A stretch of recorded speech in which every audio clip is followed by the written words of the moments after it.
كيكة السعادة يا بابا، مستحيل تشوفوها وما تجربوهاش. جبت لكم كيكة سهلة وبسيطة وتوجد تمتم بذوق الشوكولا ومحشية ضاربة في البنة. اللي راح يذوقوها عندك كامل راح يطلبوا عليك الوصفة، سواء عيلتك، جيرانك، ضيافك. انا درتها طاروا بها في الثانية، في دقيقتها خلاص. الحمد لله صورتها قبل ما يشوفوها. المهم حبوباتي، جربوا الوصفة، بارطاجيوها لحبابكم والعزاز عليكم.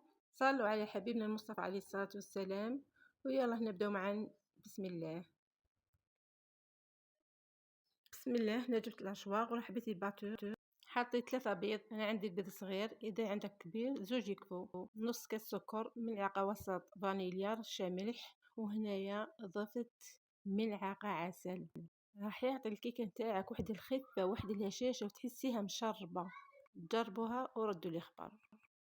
ضربي مليح بالباتور ولا هنا بالاشواق حتى ينسجموا كل المكونات مع بعض مليح مليح كيما راكم تشوفوا هكا.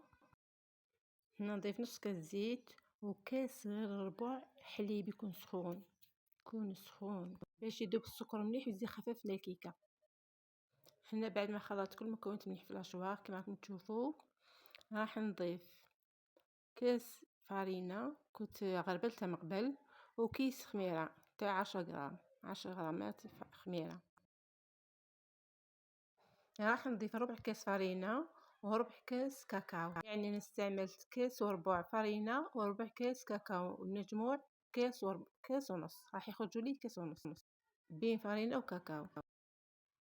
هنا بعد ما ضربتهم في الاشواق تحصلت يعني على قوام هنا ما يكونش ثقيل بزاف، نص نص، ما ثقيل ما خفيف. هنا جبت المول العجيب، استعملت المول العجيب ودهنته هنا بالزبده او ولا مارغرين، وراح نفرغ الخليط هاكا، نفرغه كامل كما راكم تشوفوا. هنا خبطها مرتين ولا 3 باش نتخلص من الهواء، وراح ندخلها الفرن يكون مسخن من قبل على 180 درجه حتى تشوفيها طابت.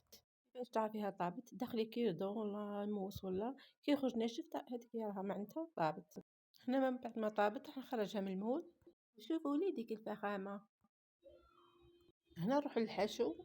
هنا عندي فوغاج تاع فريز، والله جيبي تاع الكرز مثلا، حنا نقولوا حب الملوك في الجزائر، نقولوا حب الملوك، ولا اي ذوق تحبيه. جبت هنا شوفوا.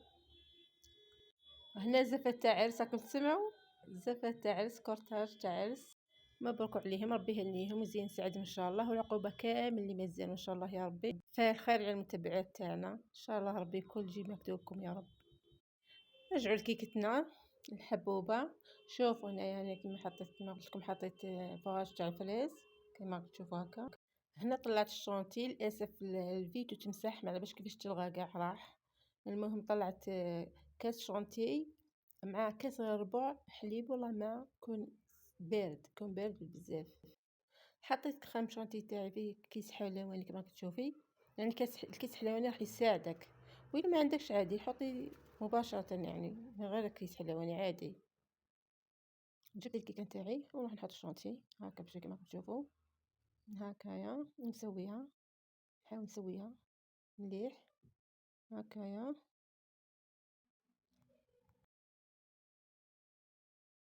ونحط تاني على الجوانب، نحط كامل كريم شونتي كامل على الجوانب كما راكم تشوفوا هكايا، نسويها مليح هاك.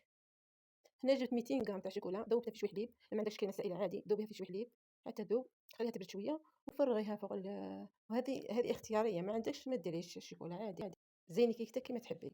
هنا حطيت الاطراف مكسرات، محيه، خشين ومحمصه، اي نوع حبيتي، ونقطعها كما تشوفي. بالنسبه للتزيين كما قلت لك زينيها كما حبيتي على حساب الرغبه تاعك. انا بقات لي الشونتي كريم شونتي، حطيت هكا وردات كما تشوفي، ودرت الكرز. كنت حابه ندير فريز، ما عنديش فريز، درت كرز راح يعطي منظر مليح هو تاني. ويبقى التزيين حسب الرغبه وحسب الذوق وحسب الموجود، جود بالموجود وما تخافيش سيدتي. شوفوا لي ديك الفخامه، شوفوا نوضي وجديها سيدتي وما تخافيش، راح توجديها ليه سهله وبسيطه، مكونات سهله، يعني حتى الشونتي 10,000 شونتي وانتي فريتيها، كله موجود في البيت. يلا نوضي وجديها، فرحي عيلتك، فرحي ولادك، وراح تفرحي انتي اكثر منهم. الزعيم تاعك راح ياكل ويشكر. روح حتى شي لك كادو معاها حتشوفي.